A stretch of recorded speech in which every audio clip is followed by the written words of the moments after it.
Perhatikan baik-baik. Ini kisah nyata. Ada adik kakak. Saya sebutkan adiknya sajalah, yang kakaknya tidak perlu saya sebutkan. Tapi nggak apa-apa saya kisahkan. Ya, saya ralat, saya kisahkan. Ini sangat populer kisah ini, dan ini kisah nyata, bukan direkayasa. Ada dua adik kakak, yang kakaknya ahli ibadah, ahli taat, adiknya ahli maksiat. Bahkan tidak tanggung-tanggung. Yang adiknya ini, maaf Bu ya, maaf, punya rumah bordir Pak. Yang kakaknya ahli masjid. Satu ahli taat, dua ahli maksiat. Perhatikan bagaimana setan datang pada setiap hamba untuk bermaksiat, dan perhatikan bagaimana hidayah Allah menyentuh kemuliaan untuk kembali kepada Allah. Kepada ahli taat ini setan datang, lihat kalimatnya, kamu ini sudahlah, ibadah sudah banyak, ke surganya sudah cukup, bekalnya sudah lebih bahkan. Kenapa kamu tidak merasakan bagaimana maksiat itu bisa berjalan? Kamu nggak punya pengalaman maksiat kan? Taat, terus taat. Kalau tidak mendapatkan pengalaman maksiat, bagaimana merasakan indahnya taubat? Wah, kalimatnya bagus sekali. Kalau tidak pernah merasakan maksiat, bagaimana bisa merasakan indahnya taubat? Awas, kalimat menipu, banyak jebakan. Hoax, dan bukan hoax yang membangun. Itu bahaya. Perhatikan baik-baik.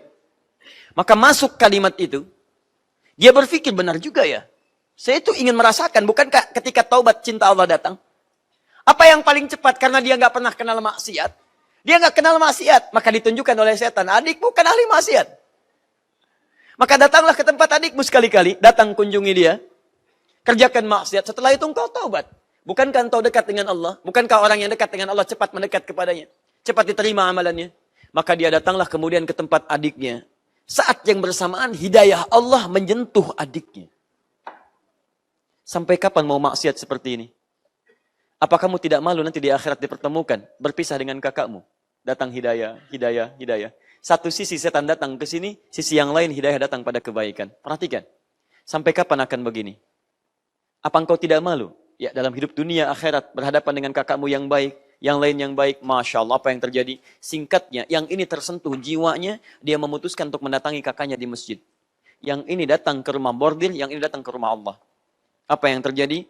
Cuma qadar Allah tidak bertemu di persimpangan jalan pada jalan yang sama. Yang satu lewat jalan yang A, yang satu lewat jalan yang B. Ini pembelahan jalan, ini misalnya tempat yang masjid, ini rumah maksiat. Yang satu lewat sini, yang satu lewat sini. Ketika datang ke masjid, dia tidak menemukan kakaknya. Sedang di luar, tidak tahu dia kemana. Begitu masuk ke masjid, dia menangis melihat rumah Allah. Dia berwudu, bersimbah di situ, dia tangisi dirinya. Taubat dia di situ kepada Allah Subhanahu wa taala. Nah, tahu apa yang terjadi? Dalam posisi dia sujud. Dia bangkit. Dia memohon ampunan pada Allah. Rabbighfirli, Rabbighfirli, Rabbighfirli. Minta ampun mengingat dosanya. Dia sujud lagi. Kakaknya saat yang bersamaan datang ke tempat ini. Karena dikenal sebagai kakak dari adik yang tadi. Diketahui kemudian. Maka disambut dia dan sebagainya. Mereka keheranan. Dia mencari adik. Singkatnya dilayani di situ. Begitu bermaksiat pada saat itu. Dalam sujud yang kedua adiknya. Ini sedang bermaksiat, terjadilah gempa bumi. Saat gempa itulah masjid hancur. Ini hancur. Bangunan atasnya. Ini meninggal tertimpa bangunan masjid yang adiknya tadi. Dalam keadaan sujud. Rabbighfirli, Rabbighfirli, sujud, gempa, hancur, meninggal dalam keadaan sujud. Yang kakaknya meninggal dalam keadaan maksiat. Saya sampaikan kepada Anda, kita ini suatu saat akan pulang. Kita pasti wafat. Anda tidak bisa memilih kapan Anda wafat. Tapi Anda bisa berikhtiar menjadi orang baik saat wafat. Bukankah Anda ingin husnul khatimah? Jika Anda ingin husnul khatimah, maka bayangkan setiap mengerjakan maksiat, rasakan saat itu Anda akan meninggal. Demi Allah saya katakan Anda akan terjaga dari maksiat.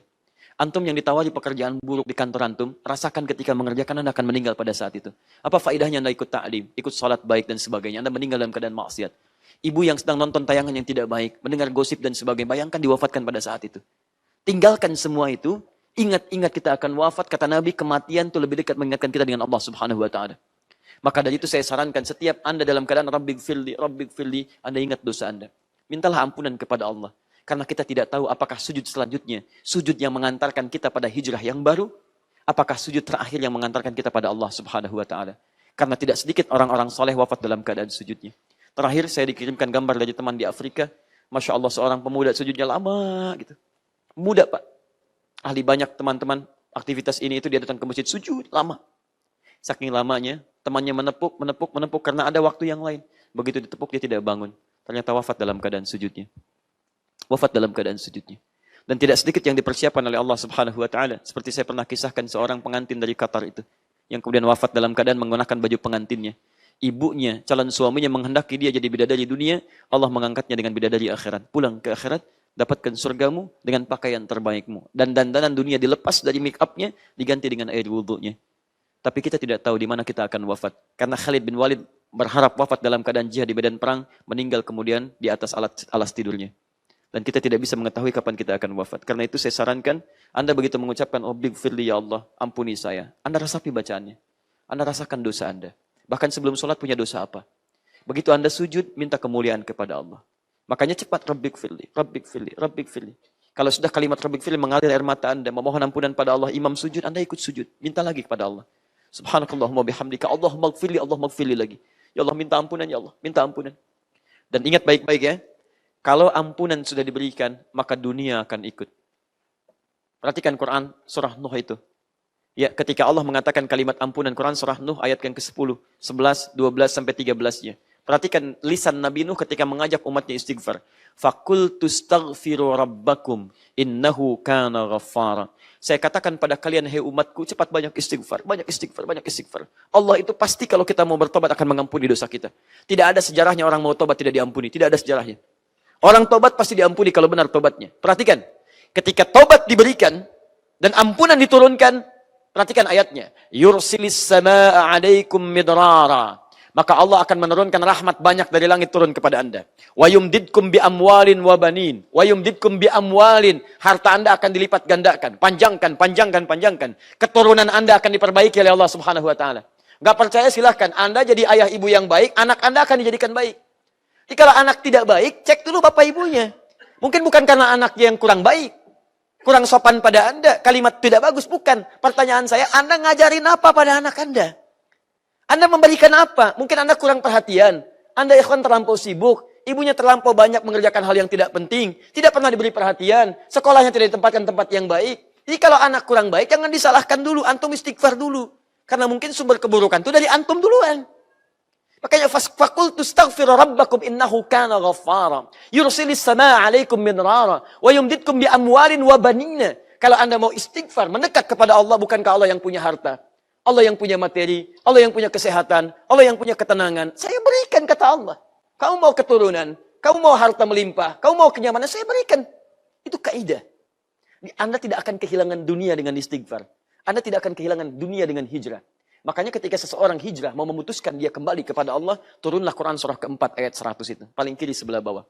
Lihat, wa may yuti'illaha wa rasulah. Maaf, wa may yuhajir fi sabilillah. Saya ralat, wa may yuhajir fi sabilillah yajid fil ardi muraghaban katsira wa wasa'a. Wa may yuhajir, dan siapapun yang sekarang mau berhijrah kembali kepada Allah. Fi sabilillah, mengikuti hukum Allah. Yajid fil ardi muraghaban katsira wa wasa'a. Saya berikan anugerah saat di dunia, hidupnya saya tenangkan dia. Jadi pertama kali yang Allah berikan ketenangan dalam jiwa. Anda enggak percaya, silakan catat kalimat ini. Anda dulu jarang ke masjid. Sekarang Anda mulai ke masjid. Begitu Anda hadir di masjid, ada ketenangan dalam jiwa Anda. Nggak percaya, silahkan. Anda kumpul-kumpul di luar, silahkan. Ikut konser, ikut ini, ikut itu. Bedakan ketika Anda mulai ikut ke masjid. Ikut ta'lim, datang, salat 2 rakaat. Rasakan. Demi Allah saya katakan. Demi Allah saya katakan. Akan ada ketenangan berbeda dalam jiwa Anda, beda dengan sebelumnya. Ketika Anda sudah mendapatkan kenikmatan imannya, halawatul iman, dulu konser sekali, menyesal nggak ikut, sekarang nggak ikut ta'lim sekali, penyesalannya luar biasa. Dulu ketinggalan salat fardu biasa-biasa, sekarang ketinggalan tahajud, nyesal Anda. Bahkan subuh 4.20, Anda bangun 4.15, itu Anda masih menyesal. Terlambat saya Allah, padahal subuh belum adzan. Karena Anda meresapi keterlambatan tahajud Anda. Kalau Anda ingin mendapatkan kenikmatan seperti itu, silahkan Anda mulai hidup Anda berubah. Mau sampai kapan lagi? Karena hidup Anda terbatas. Anda gak bisa pilih. Dan yang kedua, muraghaman katsira. Ini janji Allah. Kalau Allah sudah berjanji, gak mungkin diingkari. Quran surah 3 ayat 9. Innallaha la yukhliful mi'ad. Allah tidak akan mengingkari janjinya. Kata Allah, saya berikan rizki berlimpah padanya. Tinggal apa yang mau Anda pilih dari rizki itu. Karena dia terbagi 4 bagian. Ada rizki tenaga, ada rizki pengetahuan, ada rizki kedudukan, ada rizki materi. Anda pilih di antara 4 ini. Semuanya ada. Kalau tenaga, jadi seperti Bilal. Pakai tenaga Anda. Untuk adzan, untuk sholat, untuk ibadah. Kalau rizkinya materi, lakukan seperti sahabat Utsman bin Affan, Abdurrahman bin Auf. Dia jadikan harta mengantarkan ke surga. Jangan jadi seperti Korun. Kalau rizkinya kedudukan, seperti Nabi Sulaiman, seperti Nabi Yusuf. Hadirkan kebaikan-kebaikan. Karena yang buruk sudah ada, namanya Fir'aun. Ya, kalau rizkinya berupa pengetahuan, jadikan seperti Ali bin Abi Thalib. Ulama-ulama yang lainnya. Tanamkan, kalau di situ pahala Anda mengalir. Kalau Anda ingin gabungkan keempat-empatnya, jadilah seperti tuntunan Nabi Muhammad SAW. Karena beliau menggabungkan keempatnya. Tenaga beliau keluarkan, jihad baris terdepannya. Amalan beliau sampaikan, jadi pengajar yang luar biasa. Mohon maaf, hartanya beliau sedekahkan. Dan dengan kedudukannya membawa kepada surga bagi umatnya. Bahkan dalam keadaan demikian beliau masih katakan, saya tunggu umatku. Itu luar biasa. Dan tidak memasuki surganya kecuali menunggu umatnya.